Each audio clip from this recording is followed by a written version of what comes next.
Assalamualaikum warahmatullahi wabarakatuh. Salam sejahtera untuk kita semua. Selamat pagi anak-anak. Bagaimana kabar kalian? Ibu doakan semoga kalian senantiasa dalam keadaan sehat walafiat ya. Anak-anak, pada semester genap ini, kalian masih melaksanakan kegiatan pembelajaran jarak jauh karena wilayah kita belum bersih dari virus COVID-19. Namun, Ibu yakin kalian tetap semangat mengikuti pembelajaran jarak jauh ini. Untuk dapat memutus mata rantai penyebaran COVID-19, jangan lupa dengan pesan Ibu ya. Ayo lawan COVID-19 dengan 3M. Pertama, selalu memakai masker. Kedua, menjaga jarak. Ketiga, jangan lupa selalu mencuci tangan. Dan kalian tetap berada di rumah, tidak pergi kemana-mana.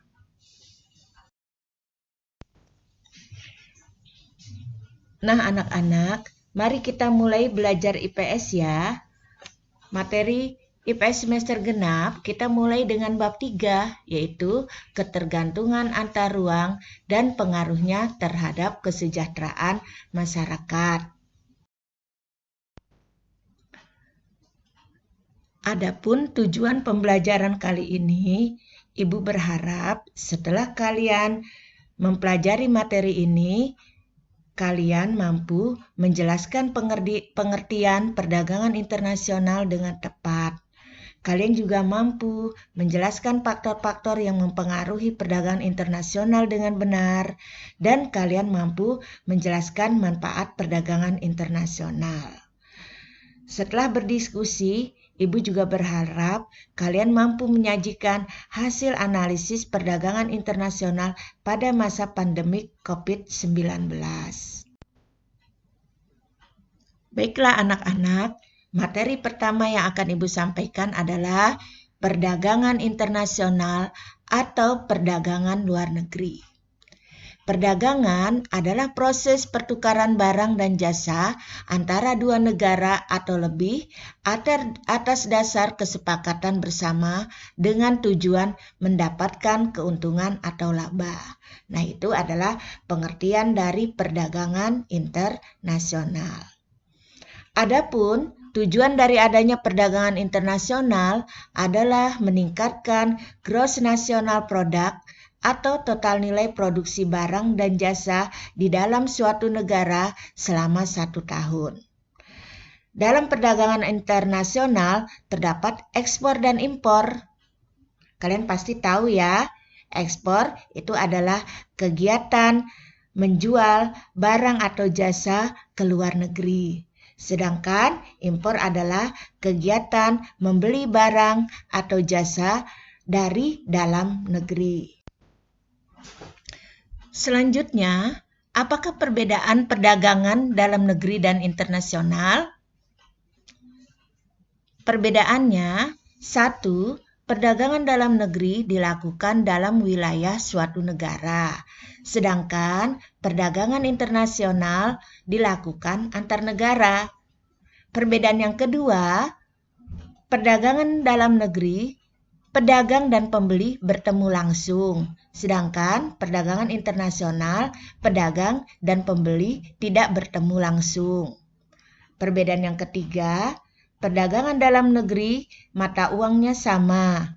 Misalnya, perdagangan dalam negeri Indonesia menggunakan mata uang rupiah. Sedangkan perdagangan internasional berbeda sehingga menggunakan devisa. Nah, apakah itu devisa anak-anak? Devisa itu adalah alat pembayaran luar negeri. Itu bisa menggunakan mata uang asing seperti dolar atau juga bisa menggunakan emas. Perbedaan yang keempat adalah perdagangan dalam negeri tidak dikenai bea masuk, hanya retribusi. Sedangkan perdagangan internasional dikenakan bea masuk atau pajak. Perbedaan yang kelima, perdagangan dalam negeri bea angkutnya lebih murah karena jaraknya lebih dekat.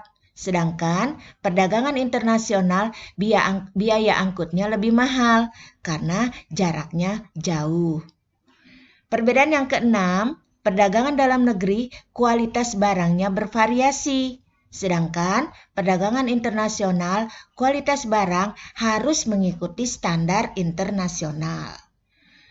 Perbedaan yang ketujuh adalah perdagangan dalam negeri menggunakan peraturan perundang-undangan atau hukum nasional. Sedangkan perdagangan internasional menggunakan peraturan perundang-undangan berbeda-beda atau hukum internasional. Selanjutnya, apa saja faktor pendorong perdagangan internasional?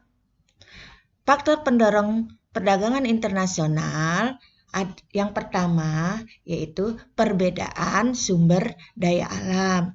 Misalnya Indonesia menghasilkan migas, sedangkan Jepang tidak mempunyai sumber daya alam migas. Maka terjadilah perdagangan internasional antara Indonesia dengan Jepang.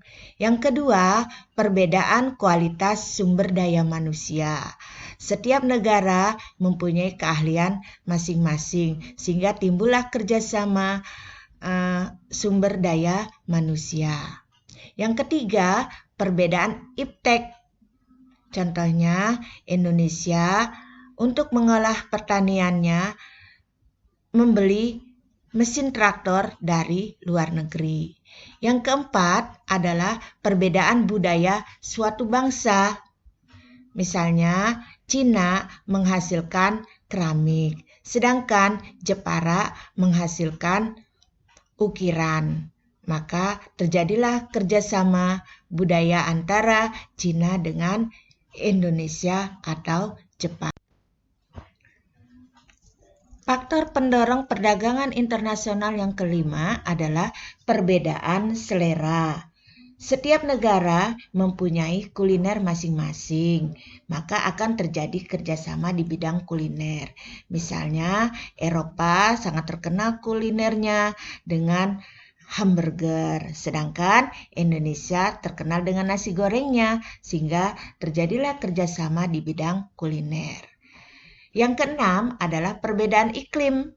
Kita ketahui Indonesia beriklim tropis sehingga cocok untuk tanaman rempah-rempah. Sedangkan Eropa beriklim sedang sehingga cocok ditanami gandum. Maka terjadilah kerjasama atau pertukaran barang dagangan rempah-rempah dengan gandum.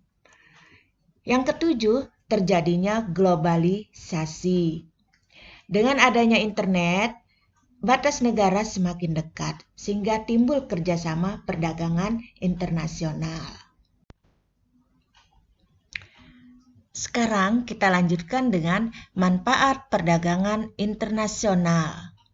Manfaat perdagangan internasional yang pertama adalah setiap negara dapat memenuhi kebutuhan barang dan jasa. Yang kedua, setiap negara dapat menciptakan spesialisasi produknya. Yang ketiga, meningkatnya hubungan persahabatan antar negara. Yang keempat, meningkatnya pendapatan negara melalui perolehan devisa. Manfaat yang kelima, mendorong kemajuan ilmu pengetahuan dan teknologi. Yang keenam, memperluas lapangan kerja. Dan yang ketujuh, menciptakan kestabilan. Selanjutnya, apakah hambatan perdagangan internasional? Hambatannya adalah 1. Kebijakan proteksi. Kebijakan proteksi itu adalah melindungi produsen dalam negeri. Macam-macam kebijakan proteksi seperti tarif. Tarif adalah penetapan tarif untuk barang-barang impor. Kota, yaitu penetapan batas jumlah barang. Dan larangan impor bagi barang-barang tertentu. Kemudian subsidi, yaitu memberi bantuan kepada pedagang dalam negeri. Dan politik dumping, yaitu menjual barang lebih murah ke luar negeri daripada ke dalam negeri. Hambatan yang kedua adalah perbedaan mata uang antar negara. Yang ketiga, kualitas sumber daya manusia yang rendah. Yang keempat, pembayaran antar negara sulit dan risikonya besar. Yang kelima, terjadinya. Selanjutnya adalah dampak perdagangan internasional. Dampak positif dari perdagangan internasional adalah 1. Mempererat persahabatan antar bangsa. 2. Menambah kemakmuran negara. 3. Menambah kesempatan kerja. 4. Mendorong kemajuan ilmu pengetahuan dan teknologi. 5. Sumber pemasukan kas negara. 6. Menciptakan efisiensi dan spesialisasi. 7. Memungkinkan konsumsi yang lebih luas pada penduduk suatu negara. Adapun dampak negatif dari perdagangan internasional adalah 1. Ketergantungan terhadap negara lain. 2. Adanya persaingan tidak sehat. 3. Banyak industri kecil yang tidak mampu bersaing gulung tikar. 4. Pola konsumsi masyarakat meniru pola konsumsi negara maju. 5. Terjadinya kekurangan tabungan masyarakat untuk investasi. 6. Timbulnya penjajahan ekonomi oleh negara maju. Dan yang ketujuh adalah timbulnya eksploitasi sumber daya manusia dan sumber daya alam. Nah, anak-anak, demikian pembelajaran hari ini. Mudah-mudahan kalian bisa memahaminya. Nanti apabila kurang jelas, kalian bisa menanyakan pada ibu di grup WA. Terima kasih. Wassalamualaikum warahmatullahi wabarakatuh.